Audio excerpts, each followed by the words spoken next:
ത്രിയേക ദൈവത്തിന് സ്തുതി. പ്രിയപ്പെട്ട ക്രൈസ്തവ സമൂഹമേ, നിങ്ങൾക്കെല്ലാവർക്കും ക്രിസ്തുയേശുവിൻ്റെ ധന്യമായ നാമത്തിൽ സ്നേഹവന്ദനം.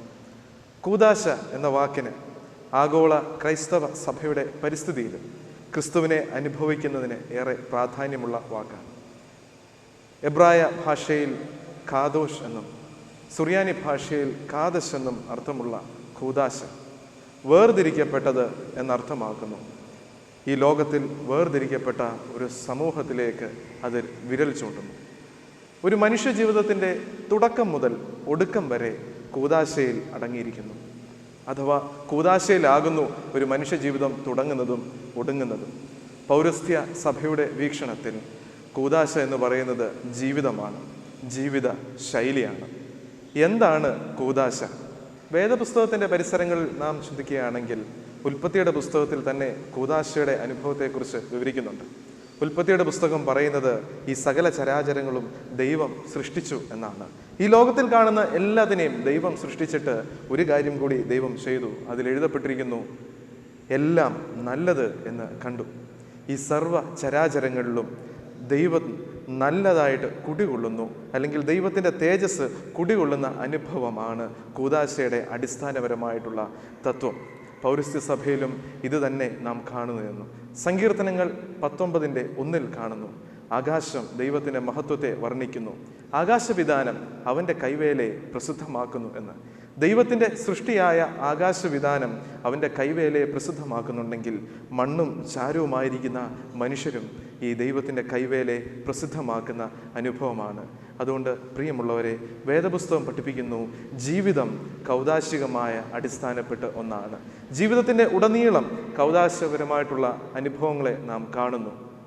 സർവ ചരാചരങ്ങളിലും ദൈവ മഹിമയെ വെളിപ്പെടുത്തുന്ന അനുഭവം കൂദാശ ഇപ്രകാരം ആരംഭിക്കുന്നു.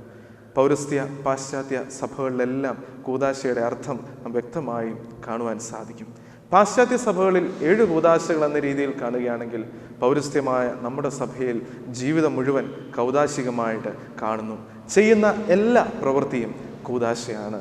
അതുകൊണ്ട് തന്നെ സംസാരിക്കുന്നതും പ്രവർത്തിക്കുന്നതും ജോലി സ്ഥലങ്ങളിലും വിദ്യാഭ്യാസ മേഖലയിലുമെല്ലാം ഒരു പ്രവർത്തനം ചെയ്താൽ അത് കൗദാശികമായി നാം ദർശിക്കുന്നു. പ്രിയമുള്ളവരെ, കൂദാശയുടെ വേദപുസ്തക അടിസ്ഥാനം ഇതാണ്. കൂദാശയ്ക്ക് വിവിധങ്ങളായുള്ള നിർവചനങ്ങളുണ്ട്. പാശ്ചാത്യ പൗരസ്ത്യ സഭകളിൽ നിർവചനങ്ങൾ പലതാണെങ്കിലും അതിൻ്റെ അന്തസത്ത ഒന്നാണ്. ത്രിയേക ദൈവത്തെക്കുറിച്ചുള്ള അറിവ് ഈ ലോകത്തിൽ പ്രസിദ്ധമാക്കുന്നത് ക്രിസ്തുവാണ്. ഈ ക്രിസ്തുവിൻ്റെ സാന്നിധ്യത്തെ വെളിപ്പെടുത്തുന്ന ഒന്നാണ് കൂദാശ എന്ന് പറയുന്നത്. അഗസ്റ്റിൻ്റെ വാക്കുകളിൽ ദൃശ്യമായ ചില മുഖാന്തരങ്ങളിലൂടെ അദൃശ്യമായ ദൈവ സാന്നിധ്യം, ക്രിസ്തു സാന്നിധ്യത്തെ പരുവപ്പെടുത്തുന്ന ഒന്നാണ് കൂദാശ എന്ന് പറയുന്നത്. ഈ കൂദാശയിൽ അടങ്ങിയിട്ടുള്ളതും അപ്രകാരമുള്ള സത്യങ്ങൾ തന്നെയാണ്. ഒരു തരത്തിൽ പറഞ്ഞാൽ ഈ ക്രിസ്തു സാന്നിധ്യത്തോടുള്ള നമ്മുടെ പ്രതികരണമാണ് കൂദാശയിൽ നാം പങ്കെടുക്കുമ്പോൾ ഉള്ളത്. വിശുദ്ധ കുർബാനയിലായിരുന്നാലും വിശുദ്ധ മാമോദീസ ശുശ്രൂഷയിലായിരുന്നാലും ഈ കൂദാശയിലൂടെയുള്ള പങ്കെടുക്കൽ ക്രിസ്തുവിനോട് ഉള്ള അദമ്യമായ സ്നേഹത്തിൻ്റെയും കരുണയുടെയും ഉള്ള പ്രതികരണമായിട്ട് നമുക്ക് കാണുവാനായിട്ട് സാധിക്കും. എത്ര തരം കൂദാശകളുണ്ട് എന്ന് ചോദിച്ചാൽ അതിന് ഒരു മറുപടി പൗരസ്ത്യ സഭ കൃത്യമായും പറയുന്നില്ല. പാശ്ചാത്യ സഭയോട് ചേർന്ന് നിന്ന് പൗരസ്ത്യ സഭയും പറയുന്നത് ഇപ്രകാരമാണ്: 7 കൂദാശകൾ ഉണ്ട്. 2 കൂദാശകൾ കർത്തൃ കൂദാശകളായിട്ടും ബാക്കി 5 എണ്ണം ചില വേർതിരിക്കപ്പെട്ട സമയങ്ങളായിട്ടും കാണുവാൻ സാധിക്കും. മനുഷ്യ ജീവിതത്തിൻ്റെ തുടക്കം മുതൽ ഒടുക്കം വരെ കൂദാശയിൽ അടങ്ങിയിരിക്കുന്നു. വിശുദ്ധ മാമോദീസ ശുശ്രൂഷയിൽ തുടങ്ങി അതിൽ നിന്ന് തന്നെ സ്ഥിരീകരണത്തിലൂടെ മുന്നോട്ട് പോയി വീണ്ടും കുമ്പസാരം, വിശുദ്ധ കുർബാനയും വിശുദ്ധ വിവാഹവും വിശുദ്ധ പട്ടത്വവും അതിനുശേഷം ഏറ്റവും ഒടുവിലുള്ള തൈലാഭിഷേകത്തിലും അവസാനിക്കുന്ന മനുഷ്യ ജീവിതത്തിൽ കൗദാശികമായി നിലനിർത്തുന്ന ഒന്നൊരു പ്രക്രിയയാകുന്നു ഇത്. ജീവിതത്തിൻ്റെ എല്ലാ അവസരങ്ങളിലും കൂദാശ ക്രിസ്തു സാന്നിധ്യത്തെ വെളിപ്പെടുത്തുന്ന ഒന്നാണ്. എത്ര തരം കൂദാശകൾ ഉണ്ട്? കർത്തൃ കൂദാശ എന്നറിയപ്പെടുന്ന 2 കൂദാശകൾ ഏറെ പ്രാധാന്യമുള്ളതാണ്: വിശുദ്ധ മാമോദീസ ശുശ്രൂഷയും വിശുദ്ധ കുർബാന ശുശ്രൂഷയും. പിന്നീട് വരുന്ന 5 എണ്ണം ഏറെ ജീവിതത്തിൽ പ്രാധാന്യം അർഹിക്കുന്ന ഒന്നുകൂടിയാണ്. ഒന്നാമതായി തുടങ്ങുകയാണെങ്കിൽ ഒരു മനുഷ്യൻ്റെ ജീവിതത്തിൻ്റെ തുടക്കം മുതൽ ഒടുക്കം വരെ ഈ ശുശ്രൂഷയിലൂടെ നാം കടന്നു പോകുന്നു. 1 ബാപ്റ്റിസം, മാമോദീസ അല്ലെങ്കിൽ സ്നാനം. 2 കൺഫർമേഷൻ, സ്ഥിരീകരണം അഥവാ മൂറോൻ അഭിഷേകം. 3 കൺഫെഷൻ, വിശുദ്ധ കുമ്പസാരം, അനുതാപത്തിൻ്റെ പ്രാർത്ഥനകൾ. 4 വിശുദ്ധ കുർബാന, ഹോളി കമ്മ്യൂണിയൻ അഥവാ കർത്താവിൻ്റെ തിരുമേശയിലുള്ള പങ്കാളിത്തം. 5 വിശുദ്ധ വിവാഹം, ഹോളി മാട്രിമോണി, ഒരുമനപ്പെട്ട് ദമ്പതികളായിട്ട് കർത്താവിനോടൊപ്പം ചേരുന്ന അനുഭവം. കുടുംബത്തിൻ്റെ പ്രാധാന്യം ഇവിടെ നാം കാണുന്നു.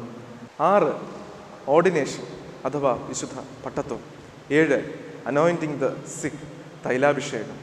പൗരസ്ത്യ സഭയിൽ 2 തരത്തിലുള്ള തൈലാഭിഷേകങ്ങൾ ഉണ്ട്. 1 രോഗികൾക്ക് വേണ്ടിയുള്ള ശുശ്രൂഷയും, 2 മരണത്തോടടുക്കുന്ന അത്യാസന്നമായി നിൽക്കുന്ന മനുഷ്യരോടുള്ള ശുശ്രൂഷയും. അവരെ മരണത്തിന് ഒരുക്കുന്ന ശുശ്രൂഷയാണ് തൈലാഭിഷേകത്തിൻ്റെ 2ാം ഭാഗം എന്നുള്ളത്. വീണ്ടുമുള്ള ചോദ്യം, സംശയവും ഒക്കെ ഇതാണ്: കൂദാശയിൽ എത്ര അനുഭവങ്ങൾ ഉണ്ട് എന്നുള്ളത്. There are 4 elements in sacrament. ഒന്നാമതായി ഒരു കൂദാശകൻ അതിനുണ്ട്, ഒരു കാർമ്മികൻ അതിനുണ്ട്. ആ കാർമ്മികൻ്റെ നേതൃത്വത്തിലായിരിക്കും കൂദാശയുടെ എല്ലാ അനുഭവങ്ങളും മുമ്പോട്ട് പോകുന്നത്. രണ്ടാമതായിട്ട് ചില വസ്തുക്കൾ കൂദാശയിൽ ഉപയോഗിക്കുന്നുണ്ട്. ഒരുപക്ഷെ നാം ഈ വസ്തുക്കളെല്ലാം പരിചയപ്പെട്ടിരിക്കാം. വെള്ളമാകാം, മൂറോനാകാം, അപ്പമാകാം, വീഞ്ഞാകാം. ഇതെല്ലാം കൂദാശയിലെ വസ്തുക്കളാണ്. ഒരു പ്രത്യേകമായിട്ടുള്ള രീതിയിൽ നാം നോക്കുകയാണെങ്കിൽ വിശുദ്ധ കുമ്പസാരത്തിൽ വസ്തുക്കളില്ല എന്നുള്ള സംശയം നാം പ്രകടിപ്പിച്ചേക്കാം. എന്നാൽ അവിടെയും വസ്തു ഉണ്ട് എന്നുള്ളത് യാഥാർത്ഥ്യമാണ്. വിശുദ്ധ കുമ്പസാരത്തിൽ വസ്തുവായിട്ട് വരുന്നത് കണ്ണുനീരിൻ്റെ അനുഭവമാണ്. ഈ കണ്ണുനീരിൻ്റെ അനുഭവത്തിൽ നിന്നുകൊണ്ട് വിശുദ്ധ കുർബാനയിലേക്ക് നാം കടക്കുകയാണെങ്കിൽ യഹോവ സമീപസ്ഥനായിട്ടിരിക്കുന്നു എന്ന് ഈ ലോകത്തിൽ ദൈവം വെളിപ്പെടുത്തുന്നു. പിന്നീട് വരുന്നത് ഒരു പദരൂപമാണ്. ഈ ശുശ്രൂഷകളിലെല്ലാം ഒരു ആരാധനാ ക്രമം ഉണ്ട്. എപ്പോഴും നാം അതിലൂടെ വേണം മുമ്പോട്ട് പോകുവാൻ. ചില ക്രമങ്ങൾ നമ്മുടെ ജീവിതത്തിൽ വരുത്തുന്നത് ഈ ശുശ്രൂഷകളാണ്. 4മതായി ഒരു ഉദ്ദേശം ഏത് ശുശ്രൂഷയ്ക്കും ഉണ്ട്. ഏതൊരു കൂദാശയുടെ അനുഭവം എടുത്താലും ശുശ്രൂഷ എടുത്താലും അതിനൊരു ഉദ്ദേശം വെളിപ്പെട്ട് നിൽക്കുന്നുണ്ട്. കർത്താവിനോട് ചേരുവാനും കർത്താവിൻ്റെ പുനരുത്ഥാനത്തോട് ഏകീഭവിപ്പാനും കർത്താവിൻ്റെ പ്രവർത്തനത്തിൽ പങ്കാളികളാകുവാനുമുള്ള ഉദ്ദേശം എല്ലാ കൂദാശയിലും ഒളിഞ്ഞു കിടക്കുന്നു. ഈ കൂദാശ നമ്മെ ചില അനുഭവങ്ങളിലേക്ക് നയിക്കുകയും ചില വ്യത്യസ്തമായ മേഖലയിലേക്ക് നമ്മളെ നടത്തുകയും ചെയ്യുന്നു. 5 കാര്യങ്ങൾ ഈ കൂദാശയിലൂടെ നാം പഠിക്കേണ്ടത് ആവശ്യമാണ്. ഒന്നാമത് ഫെയ്ത്ത്, വിശ്വാസത്തിൻ്റെ ആഴത്തെ അളക്കുന്ന ഒന്നാണ് കൂദാശ. കർത്താവിനോടുള്ള വിശ്വാസം, അദമ്യമായ സ്നേഹത്തെ ഈ കൂദാശയിൽ പങ്കെടുക്കുന്നതിലൂടെ വെളിവാകുന്നു. 2മതായിട്ട് എഡ്യൂക്കേഷൻ, വിദ്യാഭ്യാസം. വിശ്വാസത്തിൻ്റെ കളരിയാണ് അല്ലെങ്കിൽ പഠന കളരിയാണ് കൂദാശയിൽ പങ്കെടുക്കുക എന്നുള്ളത്.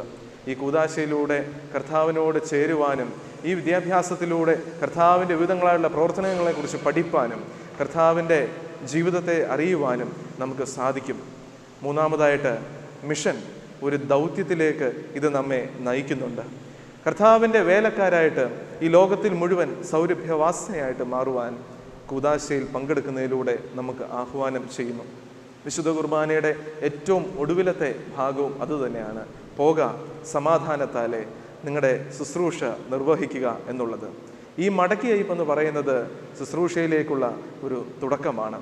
പുതിയ ദൗത്യസരണി കണ്ടുപിടിക്കുവാനും പുതിയ അനുഭവത്തിലേക്ക് നടക്കുവാനുമുള്ള ഒരു സാഹചര്യം ഇത് നമ്മെ ഒരുക്കുന്നു. കൂദാശ നമ്മെ എന്തിനൊക്കെ സഹായിക്കുന്നു? 4 കാര്യങ്ങൾ വളരെ വേഗത്തിൽ പറഞ്ഞു കൊള്ളട്ടെ. ഒന്നാമതായിട്ട് വിശ്വാസം അഥവാ ഫെയ്ത്ത്. ഈ വിശ്വാസത്തിൻ്റെ ആഴത്തിൽ നമ്മെ നിലനിർത്തുന്നത് കൂദാശയാണ്. 2 സമർപ്പണം അഥവാ ഡെഡിക്കേഷൻ. ക്രിസ്തുവിന് വേണ്ടി സമർപ്പിതരാകുവാൻ കൂദാശ നമ്മെ പ്രേരിപ്പിക്കുന്നു. 3മതായിട്ട് വിദ്യാഭ്യാസം അഥവാ എഡ്യൂക്കേഷൻ. വിശ്വാസം എപ്രകാരം മറ്റ് തലമുറകളിലേക്ക് പകരപ്പെടണം എന്ന് കൂദാശകളിലൂടെ നമ്മളെ പഠിപ്പിക്കുന്നുണ്ട്. ഇതൊരു പഠന കളരിയാണ്. എപ്രകാരം കർത്താവിനെ അറിയുവാൻ, കർത്താവിൻ്റെ പ്രവർത്തനങ്ങളെ അറിയുവാൻ, കർത്താവിൻ്റെ ആ സ്നേഹത്തെ അറിയുവാൻ, കരുതലിനെ അറിയുവാൻ കൂദാശകളിലൂടെ നമുക്ക് സാധ്യമായി തീരുന്നു. 4മതായിട്ട് ദൗത്യം അഥവാ മിഷൻ. ഒരു പുതിയ ദൗത്യ സരണി ഓരോ കൂദാശയും നമുക്ക് പ്രദാനം ചെയ്യുന്നുണ്ട്. ഒരു കുഞ്ഞിനെ സഭയിലേക്ക് ചേർക്കുമ്പോൾ, ഒരു കുഞ്ഞിനെ വിശുദ്ധ കുർബാനയിൽ കർത്താവിൻ്റെ തിരുശരീരത്തിൻ്റെയും രക്തത്തിൻ്റെയും പങ്കാളിയാക്കുമ്പോൾ, വിശുദ്ധ വിവാഹത്തിലൂടെ ഒരു കുടുംബം 2 പേരെ ഒന്നിപ്പിച്ച് നിർത്തുമ്പോൾ, തൈലാഭിഷേകത്തിലൂടെ മറ്റു വിധങ്ങളായിട്ടുള്ള ശുശ്രൂഷകളിലൂടെ മനുഷ്യരെ ഒരുക്കുമ്പോൾ, പുതിയ ചില ദൗത്യ സരണികളിലേക്ക് നമ്മളെ നടത്തുന്നത് ഈ കൂദാശയുടെ അനുഭവമാണ്. ഒരു ഉപസംഹാരം എന്ന നിലയിൽ പറഞ്ഞുകൊള്ളട്ടെ, കൂദാശ ദൈവത്തിൻ്റെ സമയത്തെ കാണുന്ന ശുശ്രൂഷയാണ്. സീക്രട്ട് ടൈം, ദൈവിക സമയത്തെ ദർശിക്കുവാൻ ഈ കൂദാശ നമ്മെ സഹായിക്കുന്നു. ഭൂതവും ഭാവിയും വർത്തമാനവും ഒരുപോലെ സമ്മേളിക്കുമ്പോൾ അത് ദൈവത്തിൻ്റെ സമയമായിട്ട് മാറുന്നു. വിശുദ്ധ കുർബാന ശുശ്രൂഷയിൽ നാം കാണുന്നതും ഇതുതന്നെയാണ്. തുടക്കത്തിൽ നാം കാണുന്നത് വിശുദ്ധ കന്യക മറിയാമിൽ നിന്ന് ജഡം ധരിച്ച് യോഹന്നാനാൽ സ്നാനമേറ്റ ഒരു കർത്താവ് ഒരു ഭൂതകാല അനുഭവങ്ങളെയും അനുസ്മരണങ്ങളെയും നമ്മുടെ മുമ്പിലേക്ക് കൊണ്ടുവരുന്നു. ഇന്ന് നാം ഈ വിശുദ്ധ കുർബാന അനുഷ്ഠിക്കുമ്പോൾ അല്ലെങ്കിൽ ആചരിക്കുമ്പോൾ ഇന്ന് എൻ്റെ വർത്തമാനകാല അനുഭവങ്ങളിലേക്ക് ഇത് സംവേദിക്കപ്പെടുന്നു. വിശുദ്ധ കുർബാനയുടെ ഒടുവിൽ കർത്താവ് വീണ്ടും വരും എന്നുള്ള ഉറപ്പ് ഒരു ഭാവി കാലത്തിനെ സൂചിപ്പിക്കുകയും ചെയ്യുന്നു. ഈ ഭൂതവും വർത്തമാനവും ഭാവിയും കൂടെ സമ്മേളിക്കുമ്പോൾ അത് ദൈവത്തിൻ്റെ സമയമായിട്ട് മാറുന്നു. അങ്ങനെയാണെങ്കിൽ കൂദാശ ദൈവീക സമയത്തെ കാണുന്ന, അല്ലെങ്കിൽ അതിനെ വ്യാഖ്യാനിക്കുന്ന, അല്ലെങ്കിൽ അതിനെ അനുഭവിക്കുന്ന സമയമാണ്. പ്രിയമുള്ളവരെ, ഈ കൂദാശയുടെ അനുഭവത്തിൽ നിലനിൽക്കുവാൻ, ക്രിസ്തീയ ജീവിതത്തിൻ്റെ സൗരഭ്യം മറ്റുള്ളവർക്ക് പകരുവാൻ, അതിൻ്റെ വിശ്വാസത്തിൻ്റെ ആഴത്തെ മനസ്സിലാക്കുവാൻ നമ്മളെ ത്രിയേക ദൈവം സഹായിക്കട്ടെ.